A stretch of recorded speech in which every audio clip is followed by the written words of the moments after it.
Good morning, just testing.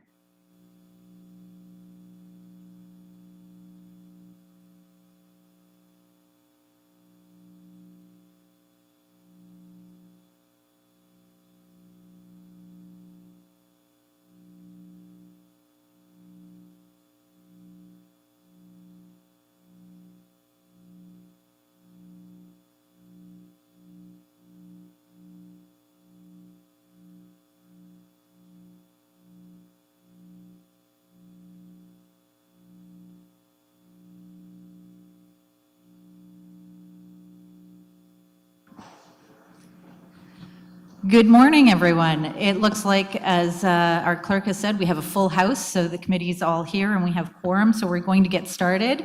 Councillor Oosterhoff is online. Welcome. Yes, he's got my back, literally. Okay, so I'll call the meeting to order. So I need someone to move to approve the agenda, please. Okay, Jen and Gunnar. So I assume everyone's all in favor? Great.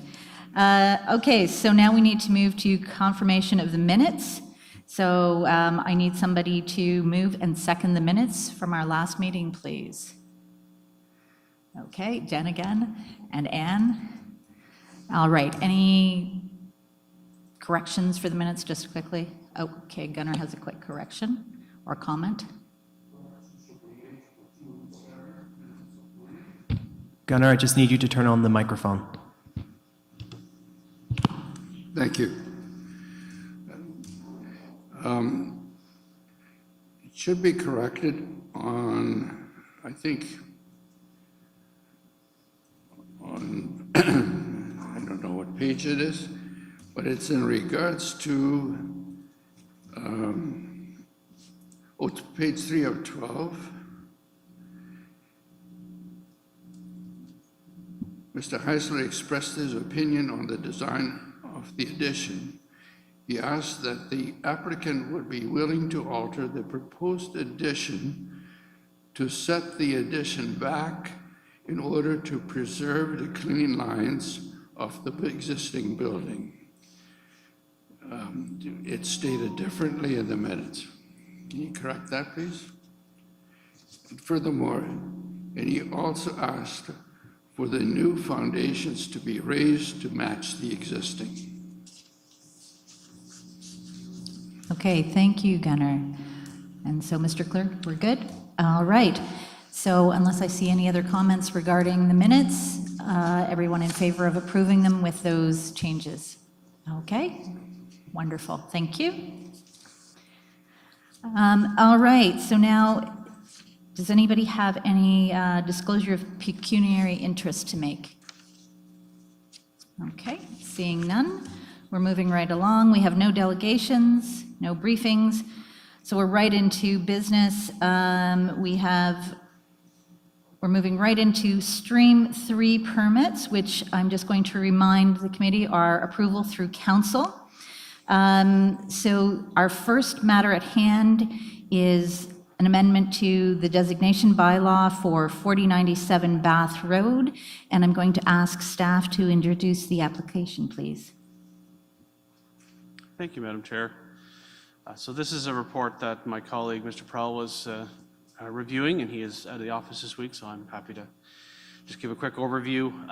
This application is at 4097 Bath Road. It's a property on the north side of Bath Road, just west of Collins Bay Road. And it's a process, a tool in the Heritage Act that we don't see or don't use very often, but certainly is available and we have done in the past, and that's to take an existing Part 4 or Section 29 designation bylaw and make an amendment to it to confirm the legal description of the property. So it's essentially a technical amendment to the existing bylaw that was passed, I believe, in 2017. And in this case, what we're looking at is a change to the property boundary. The subject property was recently approved through the Planning Committee or Committee of Adjustment to remove about 3.5 hectares of the north end of the property from the property and add it to the neighboring property to the east. This is in conjunction with a larger Planning Act application that'll see the property to the north and to the east developed into a 200-unit subdivision.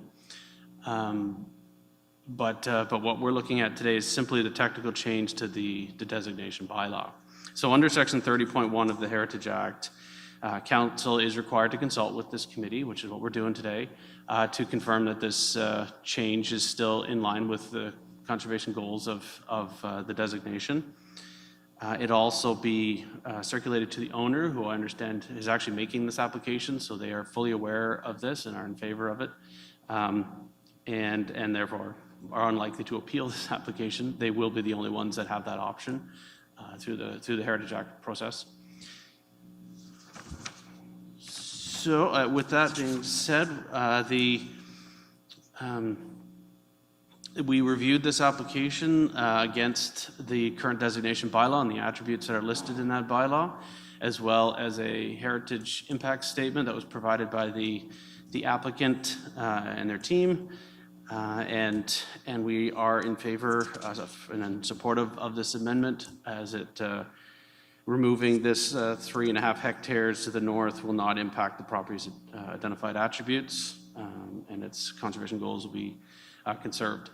The only thing I would add is that when this was initially circulated, the committee might recall there was an application to remove a listing on the adjacent property to the east, which is no longer being sought. That has been withdrawn from the application, and that status will remain. So with that, Madam Chair, we recommend approval of this. Thank you. Thank you very much, Ryan.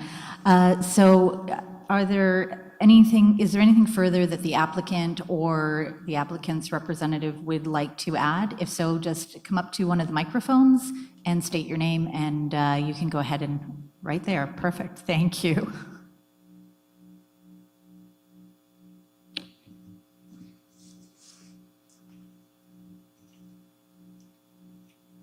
My name is Bob Kennedy, and I reside at 4097 Bath Road. My full name is Robert Rankin Kennedy, and as it might appear, the property in question has been in my family since it was built in 1862. I moved there in 1968 and raised my family there. I have 2 children who ultimately down the road, hoping fairly far down the road, they will become the owners of the property as tenants in common. The matter of the decision under the Ontario Heritage Act to make the property a designated heritage property was first brought to my attention in 2016. And the thrust of the material I received and further material that I received the next year when the designation was made involved the house and the architecture of the house with a lot of photographs. So at the time I assumed that we were dealing only with the house as a designated property, and that was fine with me. It seems that we now have a situation where the matter of the mill race comes up. Confirming the designation and the importance put on the house and all the material I received, I have a letter of June 22, 2017 from the city clerk pursuant to section 29 of the Ontario Heritage Act. Attached, please find the following bylaw 2017-82 entitled a bylaw to designate the Hugh Rankin Jr. House at 4097 Bath Road to be of cultural heritage value and interest pursuant to the provisions of the Ontario Heritage Act. And so when that material was received and I reviewed it, and I was making the assumption that what we were dealing with was the house. And now with the passage of time, and of course, it would not have been foreseen at the time that I got this material, that there might ever be development at the back. The approximately 8 acres, slightly over 8 acres, is the most northerly forested property behind my house, and I am retaining almost the same amount as a buffer. The difficulty with the mill race, of course, is that in one level I consider it to be an abandoned old ditch. There's been no water running through it for well over 100 years. And the interesting story about that is that there was a dam on the north side of the railway tracks. Farmers to the east felt at around 1900 that they were losing land when the dam was down and water was building up. And so they took a boat one night with a load of dynamite and blew up the dam. And so the mill race has not been used since that time. I know that there has been position taken by Jason Harris. I don't know if Jason Harris is here today or not.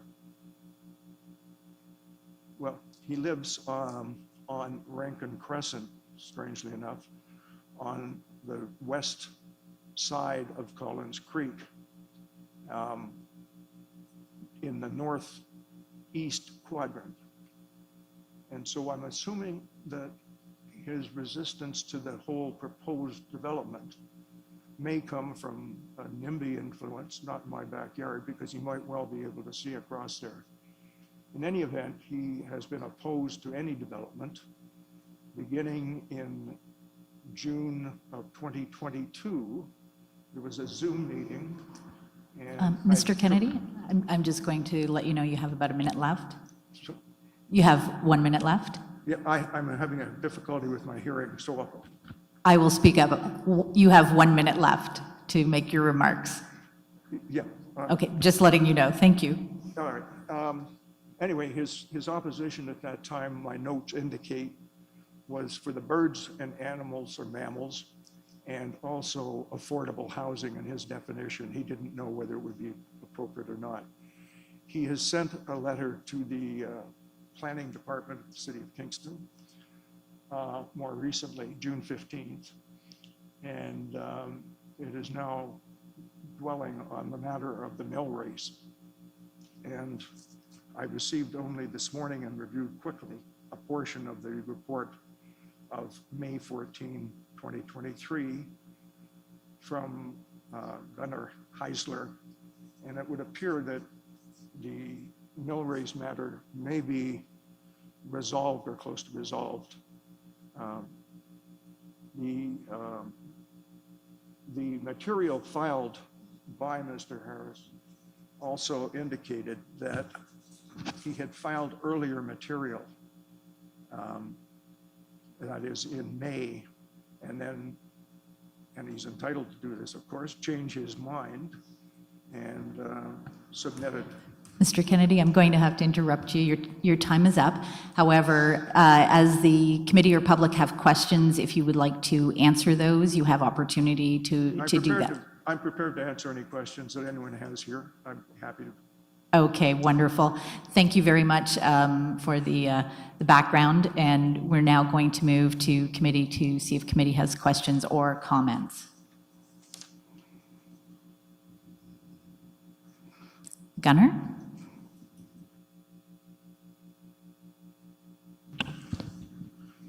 Thank you. To the extent permitted, I walked this site, certainly the perimeter of it.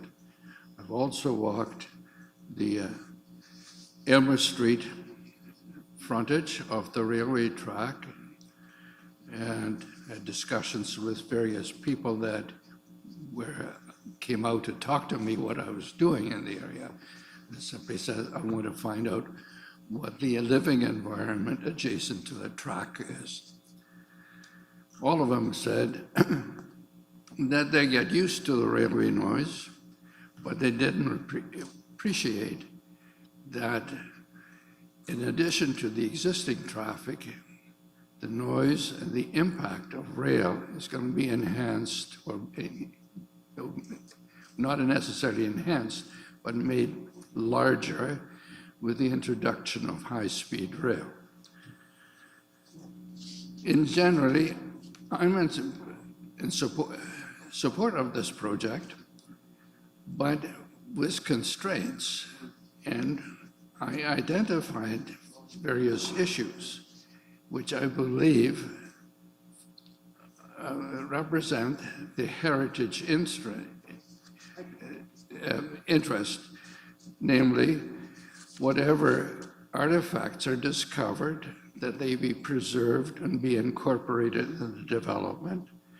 And I was hoping that that would be incorporated in some amendments to the initial proposal as presented. The other thing is that the proposed deregulation, delisting, or whatever it is called, not be implemented because it appears that the developer would, if it's successful, the developer has a right to obliterate any heritage artifacts or values that are discovered. And then lastly is, although not a heritage issue, but falls under the mandate that was given to us to promote healthy and good, beautiful communities. What is being done in the proposal to ensure that people living along the railway track do not suffer or endure the same noise or the impact from rail traffic as the people in Aylmer presently endure? I think we issued our documents around May 14th. It is now the end of June. There have been no changes. Will there be changes made?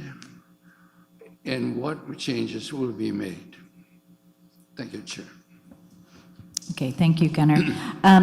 So I'm going to ask staff to address the first two issues regarding artifacts and delisting.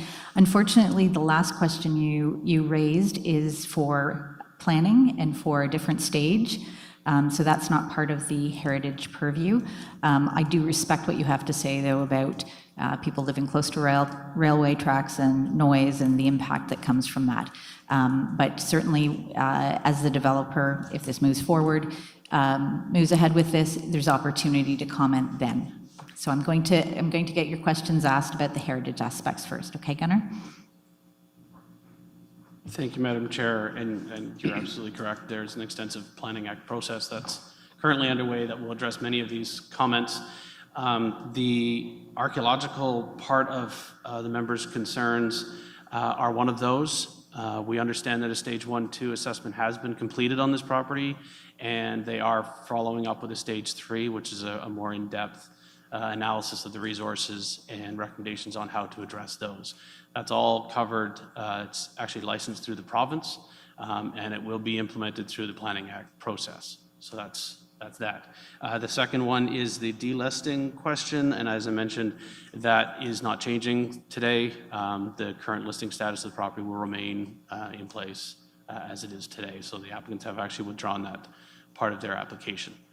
And if I may, Madam Chair, just to confirm the homeowner's note about the property designation, indeed it is registered on title of the property itself.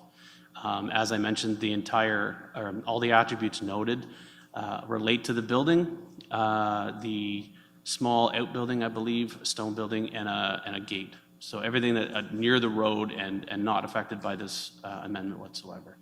But it does need to be, the legal description of the property does need to be amended, which is why we're here. So thank you. Thank you, Mr. O'Leary. So I'm going to now move to Councillor Osterhoff, because I will come to you next, Jen, okay? So Gary, your turn. Yeah, good morning. Thank you, Madam Chair. I guess I don't. I think the questions were just answered. Thank you, Gunnar, for those questions. They're deeper questions that I think I understand, and maybe I'll just ask again. So the house remains listed. In this case, the property will also remain listed, or will it not when what we're passing here? I guess I should understand exactly what I'm reading, but I am supportive. I just wanted to, because is it unusual that a property is listed, or is that normal, Madam Chair? Go ahead. Thank you, Madam Chair. I appreciate the confusion. I'm sorry if we caused that.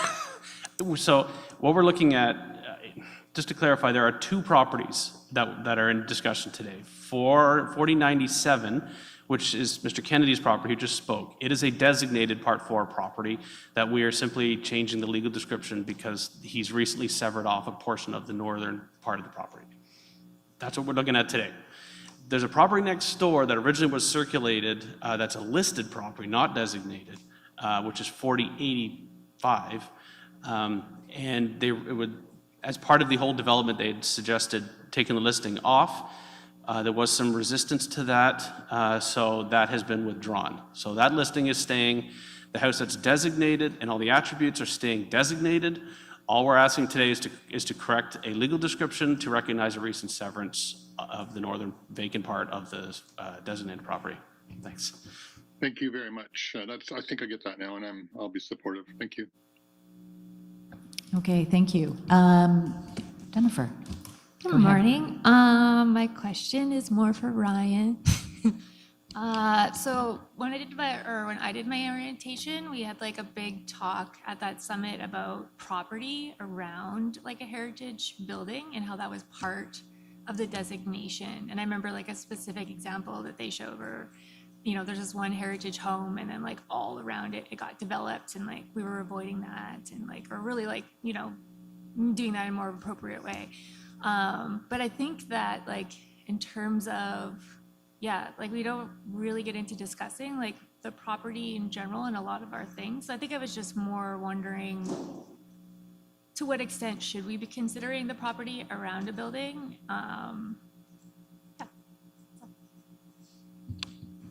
It's a good question, Madam Chair, and through you, I'm happy to speak to that.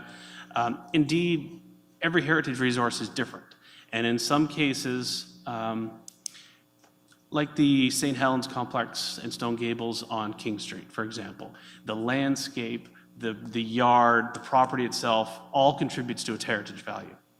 So in that case, we certainly look at that as a key attribute.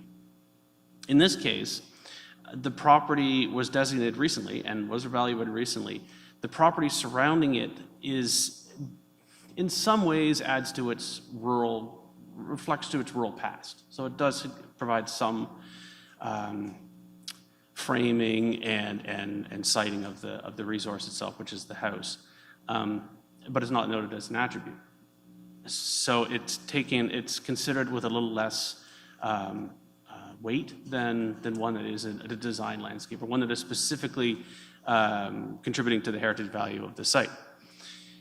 Saying that, however, part of staff's review of any development application that impacts or could impact a heritage resource such as a house, we look at proper spacing and buffering to ensure that resource still stands proud for the public to benefit when enjoying it from the street. So separations, plantings, fencing, things to help frame and showcase that resource are things that we always look for and we impose and require through the planning application. In this particular case, the remaining property is over 7.5 acres that they're keeping with the house.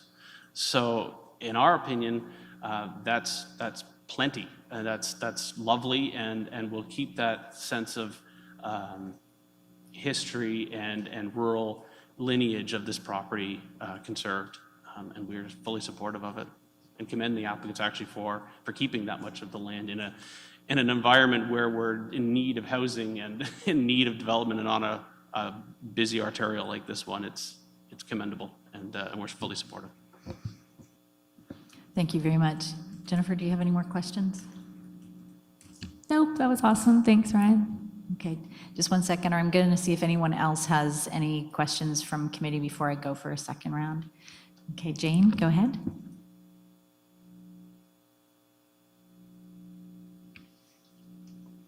Ryan, I think we still need to clarify that the whole property is designated. When a property is designated, the whole property, even though the heritage attributes are focused often on the building, the built heritage portion, the whole property is always designated. Am I correct in that?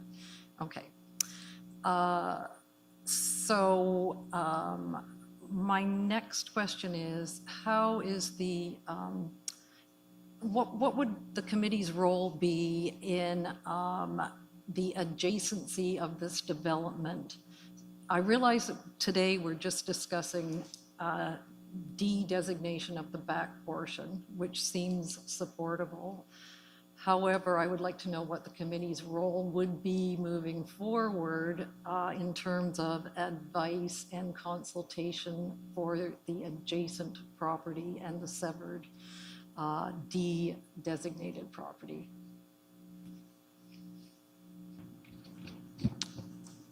Through you, Madam Chair, to be quite blunt, the committee wouldn't have one, not an official role.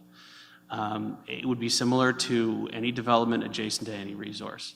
So we, as staff, because it's adjacent under the PPS, the provincial policy statement, we do get circulated. We do have a bit of a rapport with the developers, and we can require things like heritage impact statements and all of that. So that stuff, on your behalf and on the behalf of the city, we would certainly be looking at that at a staff perspective. It falls outside of this committee's role, I'm afraid. But again, with any heritage resource, with any Planning Act application, members of the public are absolutely welcome to submit comments and suggestions. If you're welcome to submit them through us, if that's easier or more convenient, we're certainly happy to pass it on to the managing planner on the development file. But all of those considerations and concerns are addressed through the Planning Committee and through the Planning Act application. Thanks.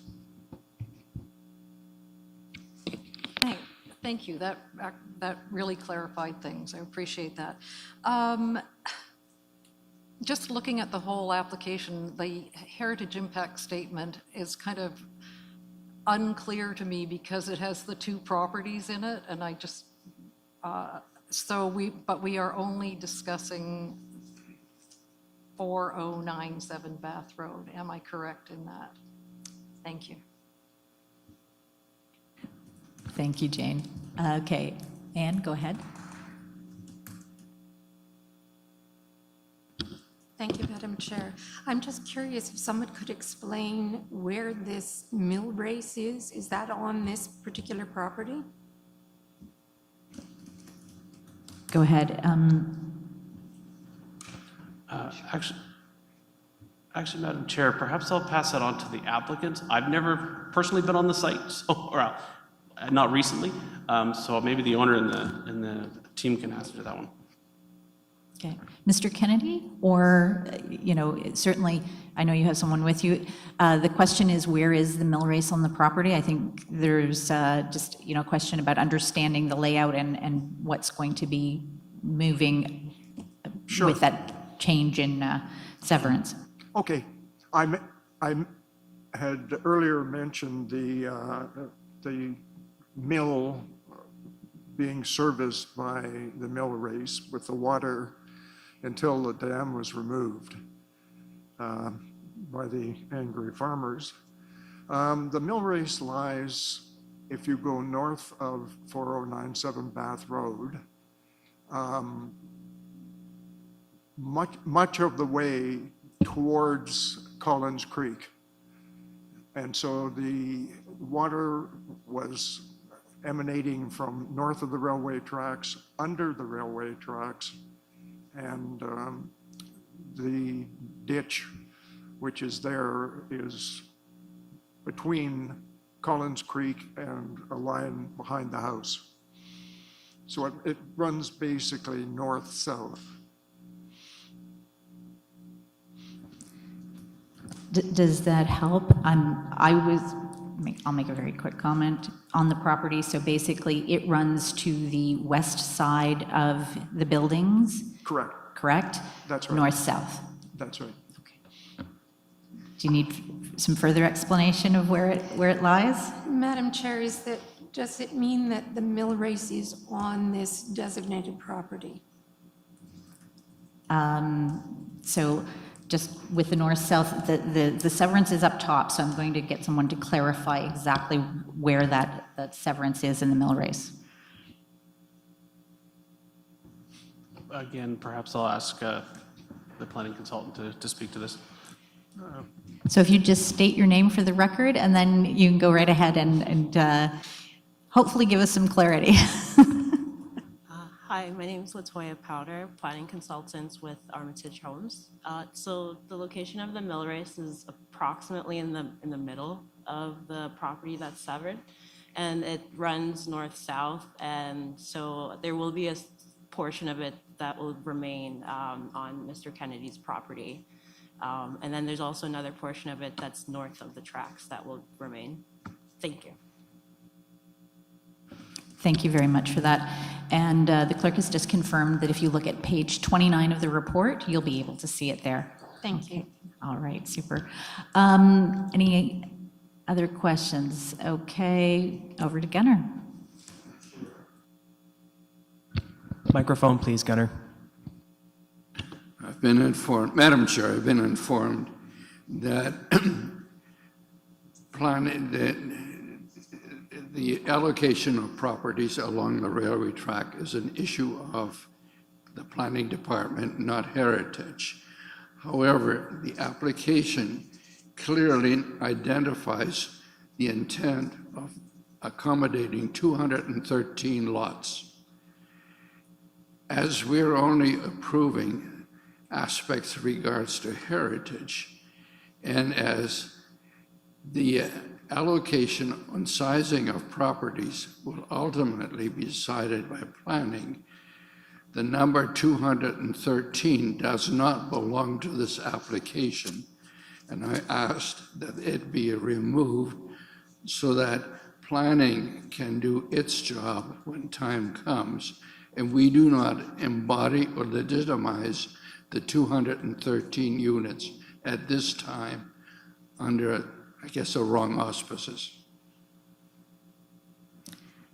Okay, so can I have staff or the clerk comment on that? Because my understanding is Gunnar would like to not have reference to what is going to be placed on the severed property, should it be severed, because that's not part of heritage consideration.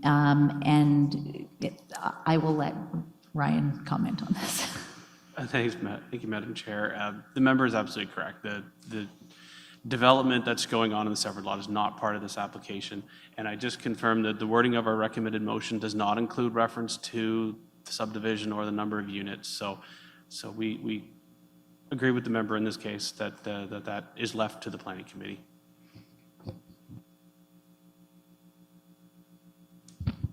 And just further, if so, as staff have now clarified, it's not in the actual motion or in any of the exhibits. If it's in the report itself, in the body of the report, it's just for information for the committees to, for the committee members to understand what the context is. Thank you. Okay, so it's not part of the motion, so we as a Heritage Committee are not approving it. It was just there for added information and context for us. Okay? All right, super. So now I'm going to move to any comments or questions from the public. Is there anyone here who would like to comment? Okay, none? All right, so I'm going to look to the committee to move this motion, please. I need a mover in a second. Gunnar, and a second. Anne? All right, so are there any further comments or questions from committee on the motion? Okay, seeing none, I'm going to call the vote. All in favor? And that passes unanimously. Thank you. Thank you for all the thoughtful comments. So we're going to move to our next piece of business, which is an application for Heritage Act approval on 96 Wellington Street, so I'm going to ask staff to introduce the application, please. Thank you, Madam Chair, and through you. The property at 96 Wellington Street is designated both under Part 4 and 5 of the Ontario Heritage Act and is within the Old Sydenham Heritage Conservation District. It is also located on the southwest corner of Wellington Street and William Street. A site visit was conducted by the Kingston Fire Department earlier this year that resulted in a fire order being issued to the homeowner due to an existing fire escape that did not meet the fire code. As a result, the fire escape must be removed and replaced with a new fire escape that meets both the fire and building code standards. An application for alteration under Section 42 of the Act has been submitted to us to request approval to remove this existing fire escape from the front facade of Wellington Street and to construct and install a new one on the northwest elevation, which is the rear yard. The applicant is proposing the most effective way to meet the health and safety requirements and adhere to fire and building codes, while also ensuring that the proposal is not on municipal property and conserving the heritage attributes of the residents. Upon review of the submitted materials, as well as applicable policies and legislation, staff is recommending approval of the proposed scope of work that is subject to the conditions outlined within the associated report. Thank you. Thank you very much, Nikki. Is the agent or applicant present to make any comments? Okay, so I don't see them here. So now I'm going to move to questions from the committee, 5 minutes each. Reminder that this is a part 5, so we're not making any amendments. We're either being yay or nay, but you do have opportunity to ask questions and make comments with regards to this application. So over to the committee. Gunnar. The proposed fire escape and the fire protection plan is very detailed, and I asked if it has building permit review or approval.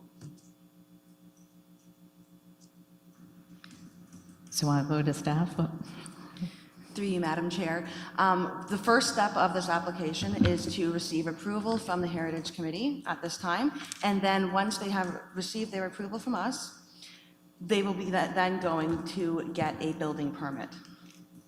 And all the plans will be reviewed at that point by the building department. Okay, so it hasn't made it to that stage. Gunnar, you have another question, comment? Madam Chair, it so happens, or perhaps it's a curse, I am generally known as a building code expert. What is being presented does not meet building code, and whatever is being proposed will therefore not be approved, and we're wasting our time. This was presented. Gunnar, I'm just going to interject quickly because this is about the heritage aspects of this application, and you do have opportunity to comment on this from that perspective once it goes forward for other permits. And so I would just urge you to take those comments there because they are appreciated comments, but they're not for this particular committee.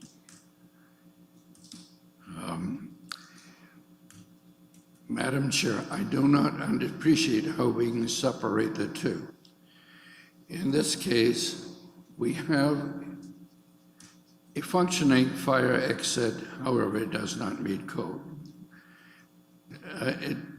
It doesn't even meet good fire protection standards. What is being proposed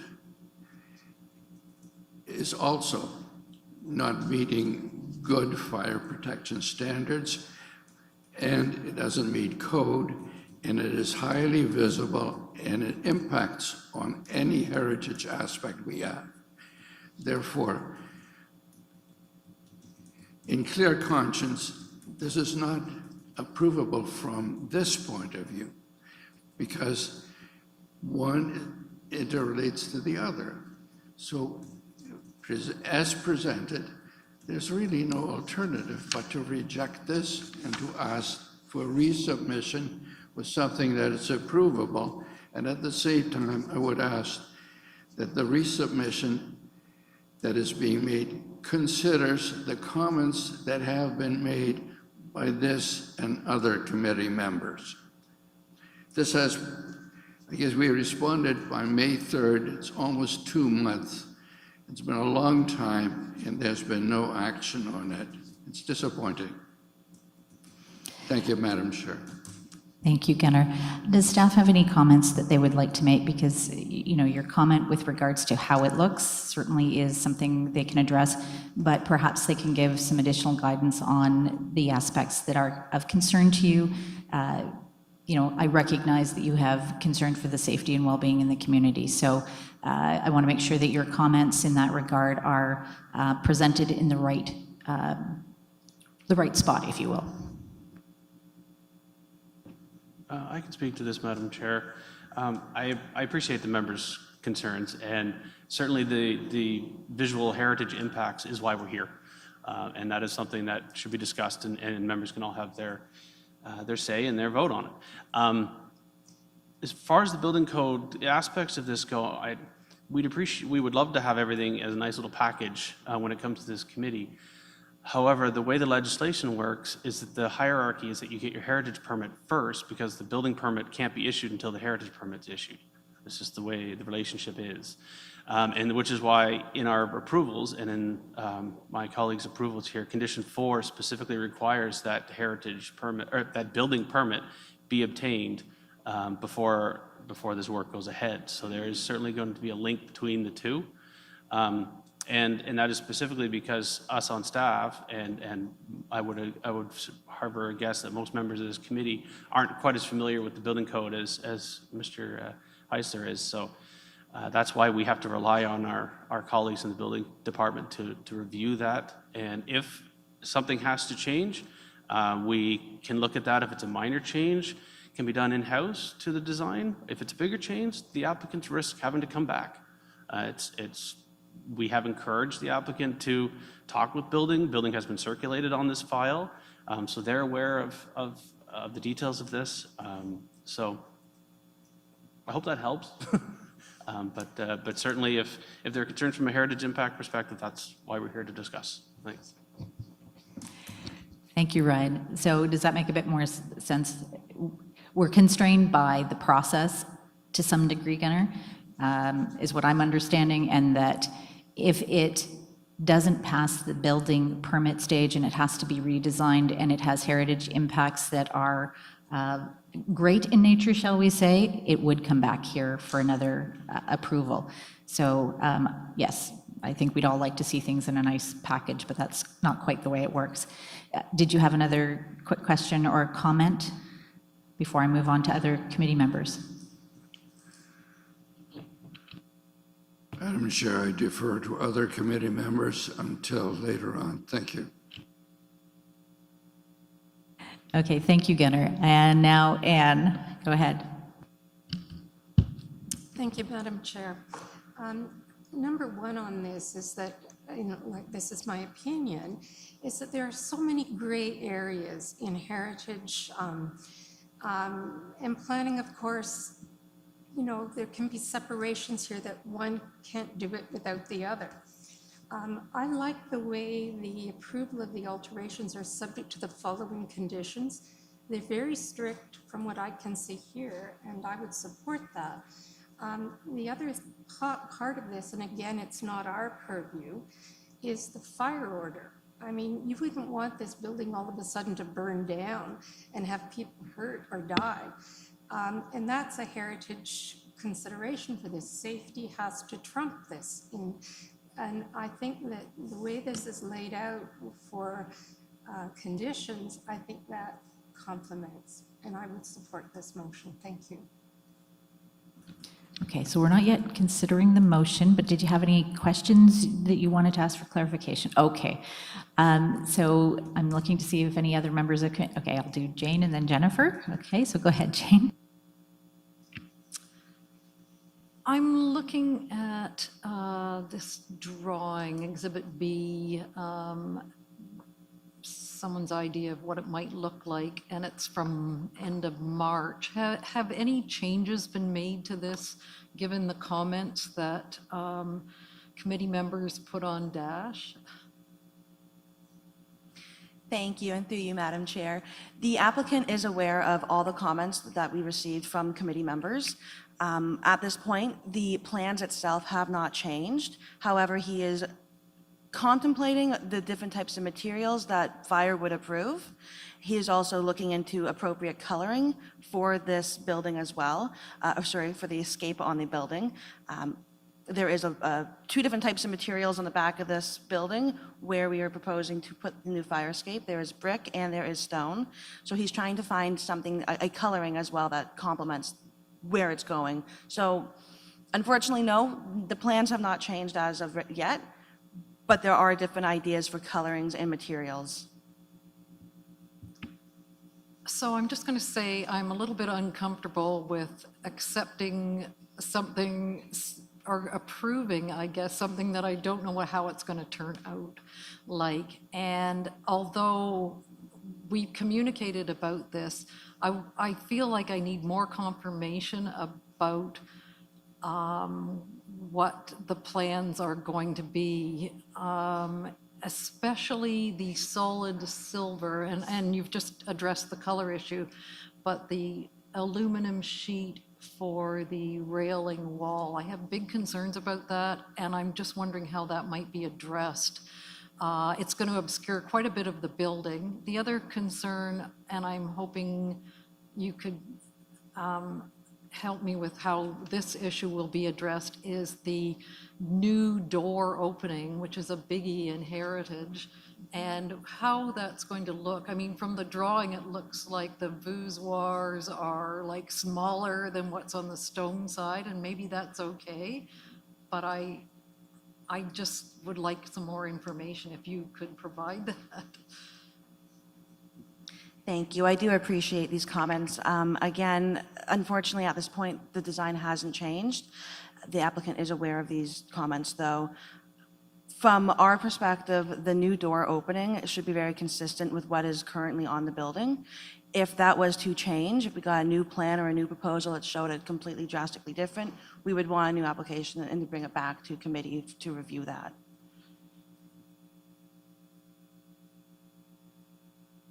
All right, so Jennifer, did you have any further questions, Jane? Are you okay? Just one more question. Okay. In the past, at Heritage Committee meetings, applicants would often bring samples of color, of design, and I guess I'm not seeing this. Have you seen any samples? Thank you. Unfortunately, I have not. I do understand that the applicant has been trying to source a lot of different materials and is wanting to bring things in. However, unfortunately, they were just unable to do so and unable to attend the meeting today. But I am with you. I do agree. We do want to see some examples. Absolutely. Okay, thank you. Jennifer, and then I'll come back around Gunnar for a second round. Awesome. My comments mostly second Jane's. I do agree that I'm not quite sure what we're approving, so I don't want to approve it. Yeah, I mean, even a picture of what the aluminum sheet would look like, because that seems like, again, like Jane was saying, a very drastic measure versus even something more porous like a mesh where you could still see through it. Yeah, so I think, yeah, I'll just second what Jane said. Okay, thank you very much, Jennifer. Okay, so we're going for a second round, and Gunnar, go ahead. Madam Chair, the drawings that are presented are so far developed and detailed that approval of any sort at this level would be a farce, because at that point, we're relying only on the goodwill or promissory note that something will be done. But nevertheless, what is on paper is there and entitles the applicant to implement exactly as shown. And what is shown is not approvable. And I will vote against it. Thank you. Thank you, Gunnar. Is there any further comment from staff regarding that? Just one comment, Madam Chair. I would tend to say it's more than goodwill.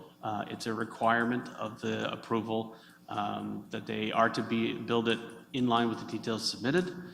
So the location and appearance of the fire escape has to be what you see before you. Some minor details related to materiality and color will be assessed at a staff level as per the conditions. But anything beyond that, outside of that, that may come up, we'll have to evaluate whether that needs to come back. Thank you, Ryan. Anne, go ahead. Thank you, Madam Chairman. I just wanted to draw attention to the alterations be subject to the following conditions. Number one being how colors, dimensions, design of the proposed fire escape shall be submitted to planning staff prior to construction. That's why I wanted to support this application. Thank you. Okay, so it seems that we've asked questions and made do you have another comment or question? Because we're starting to get into speaking to the motion, which hasn't actually been put to the floor yet. That's okay. Go ahead, just. I totally appreciate that, but like what we approve would get built, but I think it's just, I don't necessarily know what's going to be built. And back to what Gunnar said, honestly, like I look at this as an architect, and I know this doesn't mean code, and this is not how it's going to get built.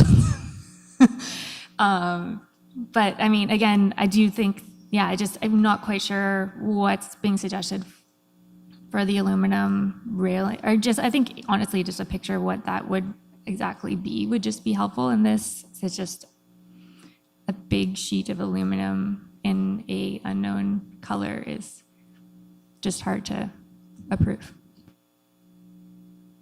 Okay, thank you, Jennifer. And I see Councillor Osterhoff has his hand up, so go ahead, Gary. Yeah, thanks, Madam Chair. Interesting little go around here. I do appreciate the concerns of my colleagues, but this case, I think it's gone on enough. I think that supporting this, I think that we have enough checks and balances in moving forward. That's where I'd see this, and we do things well. And I think that we need to recognize that it's not necessarily in our mandate right here, and we can pass it on to those who are responsible for it, and it will be done correctly. So I'm prepared to support this. Thank you.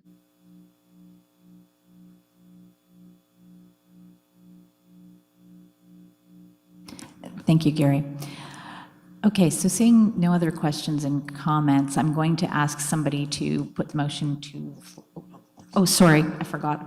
Oh, Gary, did you have another quick comment before we move? No, all right. So sorry, it's been a couple of rounds here, so now I'm going to go to the public to see if there's any questions or comments from the public regarding this application. Okay, come on up, and as you know, state your name.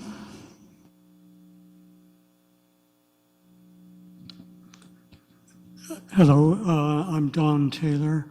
I certainly appreciate comments from the committee concerning the fact that they're really being asked to give staff and the applicant almost a blank check. There are very few details in this application.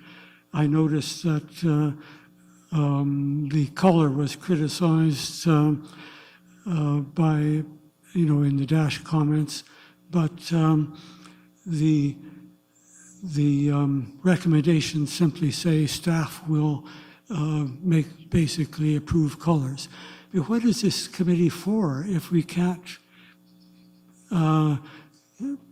get some control over color and design?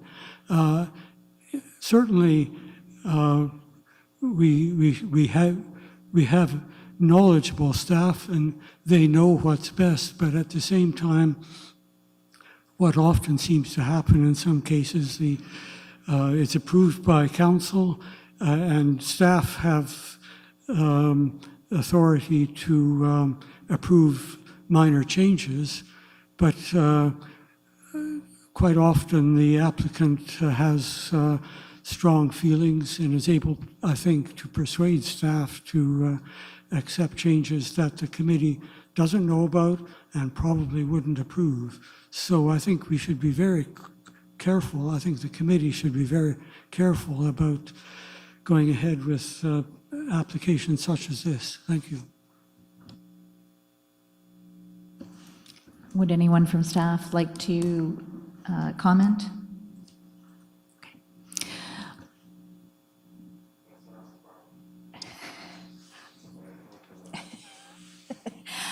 I'm going to suggest we put the motion on the floor. You can ask a question while the motion's on the floor. Does that sound fair? Okay. So I need a mover and a seconder so we can consider the motion. So Jennifer and a seconder. Okay, and thank you. All right, so the motion is now on the floor. I'm going to remind everybody that this is a Part 5. This then goes forward to council for approval. You can send a negative recommendation if that is the will of the committee. So you have that power to do that. So I'm just letting you know that that's the stage we're at, but now we can actually discuss the motion with the conditions. And Alex, seeing as you had a question, I'm going to let you go first. Two quick questions. The first, if there was an existing fire escape in the position that they're proposing and they just wanted to change the color of it, would that be something that they need to come to the committee for? Or would it be something that you guys could approve at a staff level? And then the second question, I see in the order, they're supposed to have this work done by the beginning of September. And I don't know if you guys can answer this, but does anybody know what the consequences would be if, you know, this is held up and they're not able to complete that work in time? You know, how flexible they are with those deadlines?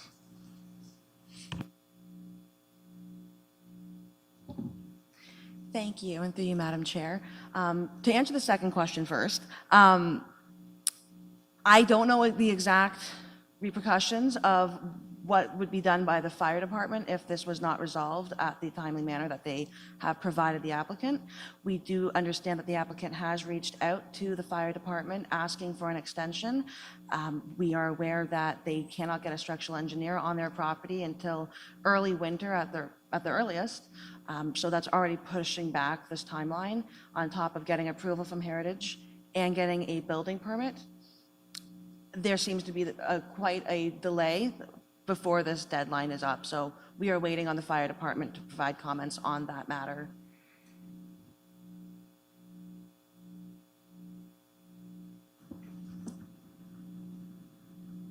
And then I do apologize. Would you mind repeating the first half of the question there? Yeah, no problem. So my question basically, if the fire escape currently existed in the position that they're proposing it to be moved to, and they just wanted to, say, change the color, would that be something that they'd need to come to the committee for, or could it be approved at the staff level? I'm just wondering, you know, basically it seems like they're asking us to approve kind of a concept, a basic concept of where it's going to be, what it's going to look like, and have the minor details like color approved at a staff level. I'm wondering, is that considered a minor detail? Would that be something that would normally come to the committee, or would it be something you guys would approve? I could jump in, Madam Chair. It's a good question from the member.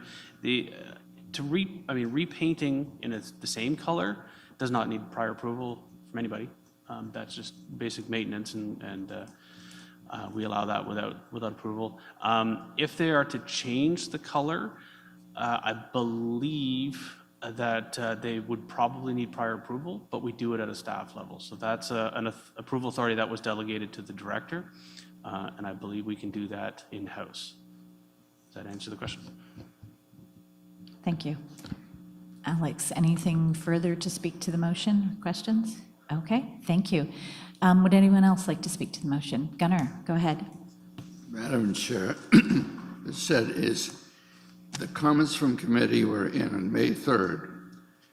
The comment, whether qualified or not, suggests that what is proposed does not meet code. The applicant had an option to go and seek an expert about whether the proposal is code compliant and how to make it code compliant, it appears that he hasn't. In other words, I've suggested the applicant is negligent in being informed or so suggested that what is being proposed is not code compliant. The option is, if the fire department, in the worst case, could say that the building is not habitable, or the alternative, the applicant could always construct a temporary exit, a fire exit. There are options, but I don't think that this committee or the city should be blackmailed into approval of something that is not desirable from a heritage point of view. I think the fault is with the applicant and not pursuing this in an expeditious manner. I think this motion should be defeated. Thank you, Gunnar. Does anyone else on the committee want to speak to the motion? Jane, go ahead.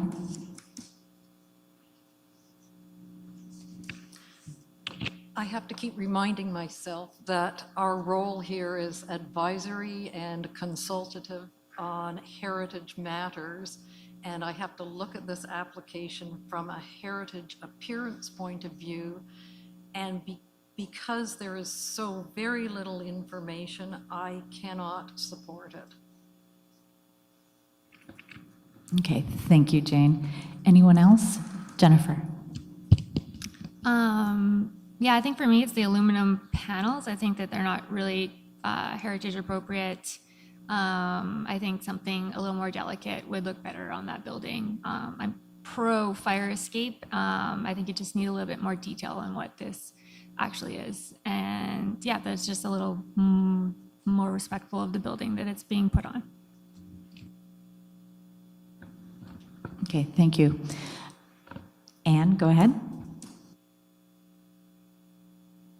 Thank you, Madam Chair. I think, as I've said earlier, we're not involved in building codes. I'm very concerned that the fire department's involved in this, and if it happens that it's made not inhabitable, that's the problem for the land, for the property owner. I feel very confident that the following conditions are fine to have this go forward. Heritage-wise, I think there'll be opportunities as this plan develops to make other comments. So I would support this motion. Okay, thank you, Anne. Councillor Oosterhoff?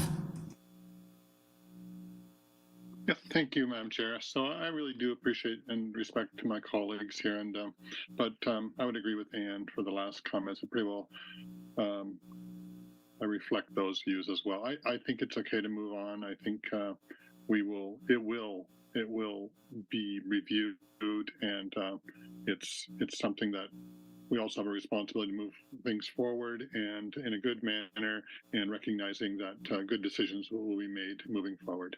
I am prepared to support this recommendation. Thank you. Thank you, Councillor Oosterhoff. I'm going to ask Jane, as the vice chair, to accept the chair so I can comment on the motion, please. All right, I've accepted. Okay. Go ahead. Thank you. So I'm just going to briefly speak to this motion. I understand the heritage concerns and I respect the comments being made. I do think there are a number of very good conditions here. I also very much respect the comments that have been made with regards to safety. And, you know, giving some consideration to the benefit of the community, I do think that this needs to move forward to get resolved. What I've heard back and what I understand, and staff can correct me if I get this wrong, but this approval, if not met, will hold up moving to a building permit. Is that correct? Okay, that's correct. Now, if it doesn't meet the building permit requirements, and that's going to cause a redesign to have to be done that would then impact heritage, it would end up coming back to this committee again anyways, correct? Okay. So from my perspective, there are a number of checks and balances in here in terms of both conditions and the fact that, as respectfully has been commented on by some individuals with far more technical knowledge than me, that this may not meet the standards for building permit. There is a high likelihood, from my view, of this coming back and us getting further comment. Now, I hope that for the safety's sake of everyone, that that's not the case, actually. But on that basis, because I do think that we have a very good process in place, I think that there's good standards here. I'm going to vote in support of this particular motion. Okay, thank you. And it's back to you, Madam Chair. Thank you, Jane, much appreciated.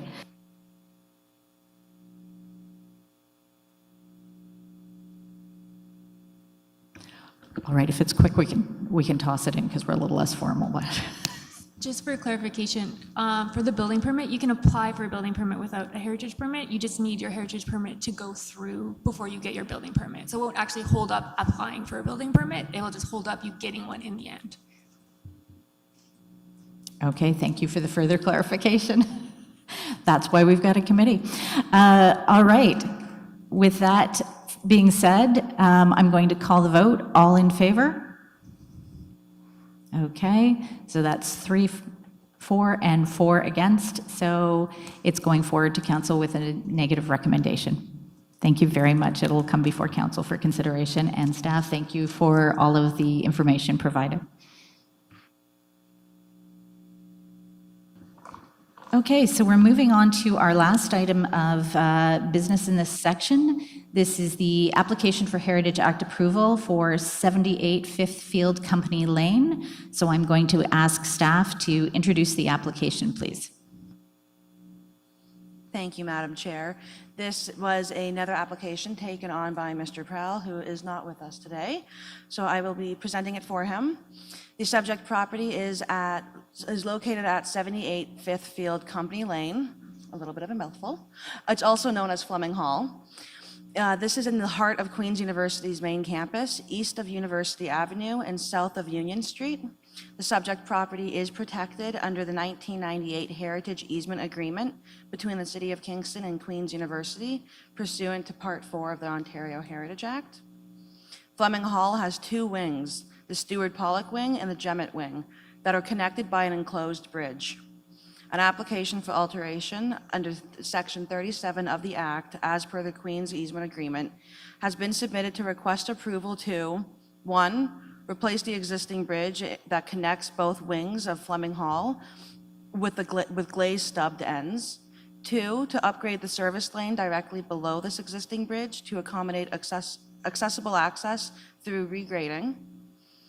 3, install a new elevator in the Jemmett Wing approximately in the middle of the roof with limited overrun on the flat roof. 4, to replace the glazing on the stair tower like for like.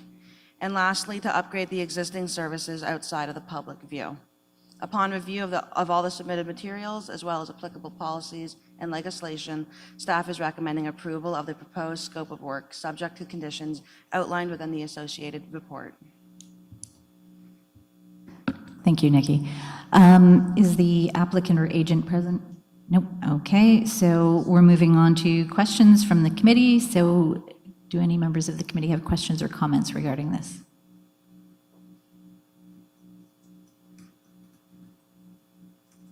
Okay, Jane, go ahead. I just wondered if there's any lighting plan associated with this and whether that would be part of the heritage application or part of this. I didn't see anything, so.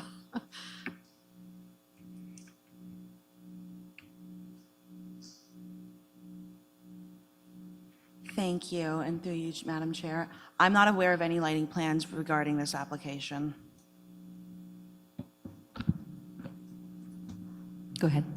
Sorry, so is lighting under the purview of heritage? I know that we have discussed this at times. We looked at the bank building down here at Market Square. I just wondered if that's something that should be looked at in light of this application. I don't know. Madam Chair, lighting can have a positive or negative impact on heritage features. So yes, lighting does come up from time to time, particularly, like you said, the BMO building, what was actually illuminating the resource. Generally, on a larger site, when it's talking safety and that kind of thing, that's really outside of a heritage impact perspective. That's more of a site plan consideration. Yeah, so it's not a yes or no answer. It's a really dependent on the type of lighting we're talking about. And in this case, the applicants are simply doing some alterations to the building, and then they did not supply any information on the lighting as far as we know. So. Did you have a more specific comment on lighting? Okay. Does any other member of the committee want to comment or ask a question about this? Gunnar, go ahead. Not explained in the applicant's information is a raison d'etre for the stub ends that, if implemented, appear as if there are two unfinished buildings that are waiting to be completed, or there seem to be two scars that could be avoided by simply a closure. I would like to hear what the reason for the stub end is. Over to staff. Is there any sort of reason kind of given?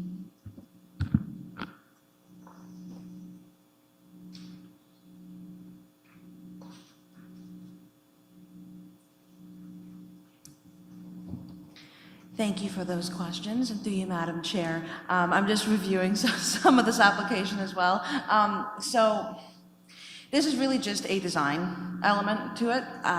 It is noted in the report that these soft semi-translucent glazing patterns will maximize the light into the building. However, it's just design that they've decided to go with. Any other comment from staff? Go ahead. Through you, Madam Chair. Yes, so it serves, my understanding is it also serves two functions. The first is a nod to what was previously there as a connection between the two buildings, and the second is a practical function in order to provide some protection to the door openings. Thank you. Any further questions or comments, Gunnar? You still have a little bit more time? Nope? All right. Any other questions or comments from committee? Okay, seeing none. Are there any questions or comments from members of the public? Okay, go ahead.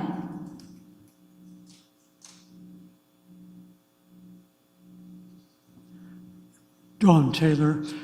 Yeah, it's just curious, and I thought I'd make a comment that it seems that nobody on the Heritage Committee or on the round table likes those stubs, and it's disappointing that Queen's designers have reluctant to let them go. In particular, sometime in the future, Fleming Hall, I think, will be a freestanding building. The other building will disappear. And then we have this stub sticking out that has no architectural or heritage interest or association with Fleming Hall. I think these suggestion at the round table was that simply that the opening be filled with glazing flush with the wall. There could be a broad sill to protect sort of people entering and leaving the doors underneath. Anyway, that's up to staff and Queens, I believe. Thank you. Thank you for your comment. Okay, so I'm going to look now to have committee move the motion. So can I have someone move the motion? Jennifer and Jane. Oh, hi, Gary. I think you got beat out on those hands. So would anyone like to speak to the motion? Jennifer. I will be the odd one out that likes the stubs.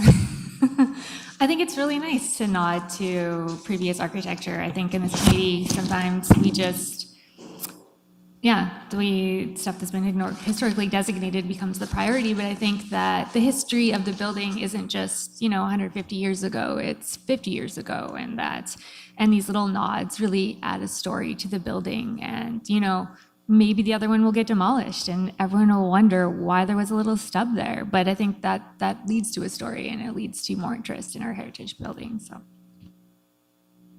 Thank you, Jennifer. Anne, go ahead. I'm going to have to agree with Jennifer. I worked at Queens for many years, and that crossway was always a big joke for many, many years.